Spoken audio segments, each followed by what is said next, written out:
황인종 모양으로 될 때, 중국인 용모로 될 때가 338년이라고 그랬죠. 이때가 그때예요. 그래서 고구곤왕은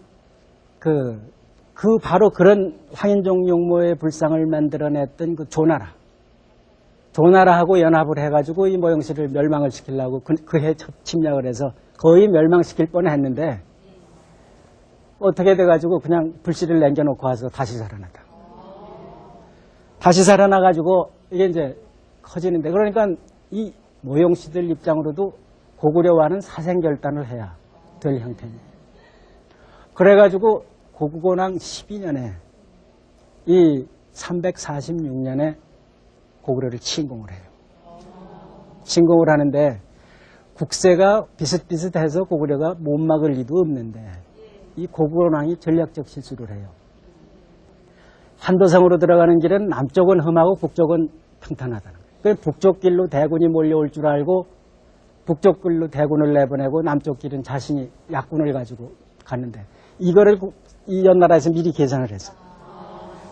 고구려를 잘 아는 자가 있어가지고 계산을 해서 역습을 해가지고 그만 고구려 한도성이 함락돼 버렸다.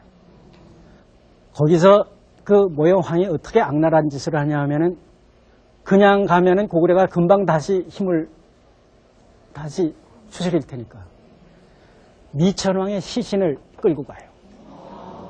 그리고 뿐만 아니라 그 미천왕비 고구곤왕의 어머니 모후인 주대비를 포로로 잡아가지고 왔다. 왕비 비빈.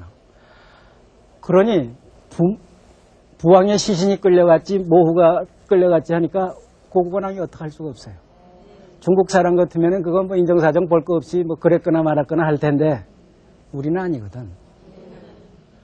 그래서 이후 27, 8년 동안 그 모영씨들한테 고구려가 끌려다닐 수밖에 없어요. 이제 그런 상황이 됐다가, 그러니까 그 모영씨들이 남의 나라 대비를 붙잡고 26년간이나 놔주질 않아요.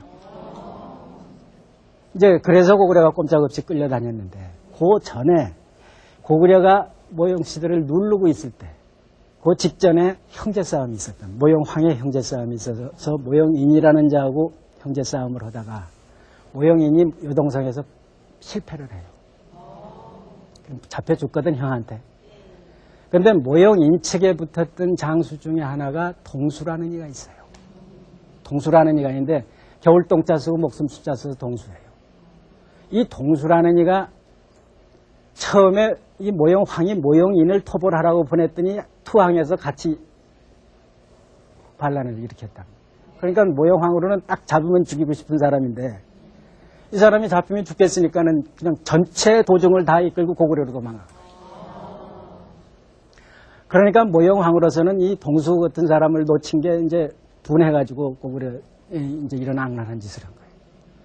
그런데 그 동수라는 사람의 무덤이 지난 1949, 6.25 직전입니다. 49년 4월에 황해도 안악에서 발굴이 됐어요.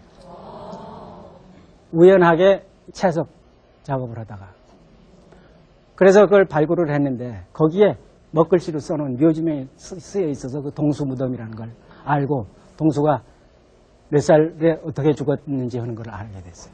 그래서 이게 동수 무덤을 얘기하기 위해서 이런 불화 지금 보여드린데 여러분들한테.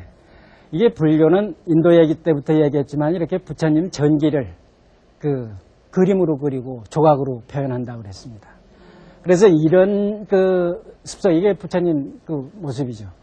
이 중국에 들어와가지고 중국엔 과거에는 무덤 안에 그 돌아간 분의 그 생활 장면을 표현하는 적이 없었어요.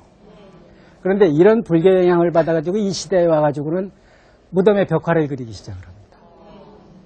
그래서 생활 장면들, 이게 동수 무덤에서 출현한 벽화예요. 그래서 이런 벽화를 봉토 석실 벽화분이라, 봉토로 덮고 석실을 안에 만들고 그 석실 벽면에 벽화를 그렸다 해서 봉토 석실 벽화분이라. 근데 여기 주인공, 이 동수가 이렇게 그려져 있거든. 이게 북쪽에서 낸 그 6.25 끝나고 나서 낸 이 보고서입니다. 이게. 그래서 그때 이제 열악한 환경이니까 이렇게 그리고 이래서 이제 내놨어요. 이게 동수 초상화고 이게 동수 부인 초상화예요. 근데 이게 어떻게 지금 그려져 있느냐 하면은 이 앞 입구로 들어가는 그 현관이 있고, 그럼 현관으로 쭉 들어가면 방이 3개가 있습니다. 3개인데 이 양쪽 곁방에, 서쪽 곁방에, 곁방 이 서쪽 면에 문으로 바로 들어가면 이 동수초상이 있고, 남쪽 벽면에 부인초상이 있어요. 그리고 이쪽 이제 동쪽 곁방에는 생활 장면들이 쫙 돼 있거든요. 그래서 그 동수의 초상이에요. 아까 이거 부처님 모습하고 비슷하게 그려놨죠. 이때 당시에 이게 동수가 이제 도망치는 건 336년에 도망치고 돌아가는 건 357년에 돌아가서 357년에 이 무덤이 써지는 겁니다. 그러니까 이 당시 중국 그림 남겨져 있는 게 거의 없어요, 중국에도. 근데 이런 이제 초상화가 발견됐다. 그래서 이런 옷들을 입고 있었던 거예요. 이거는 당시 고개지 그림으로 전해지는 당시 아주 명화했던 동수보다 한 50년 후배입니다. 여사잠도라는 그림이 있는데 이건 이제 그 당나라 때 다시 모사한 거예요. 그런데 보면은 여인들이나 남자들 이런 모습이 이 남자 차림이 같죠. 같고 이건 여자 차림인데 이 동수 부인의 차림하고 똑같아. 머리 모양 같은 게. 그래서 이쪽이 저건 중국 그림은 모사본이고 이거는 원본이니까 이게 부인 조상을 이렇게 그려놨어요. 그리고는 여기에 이런 그 묘지명을 써놨습니다. 묘지명을 써놓고 동수 초상화가 있는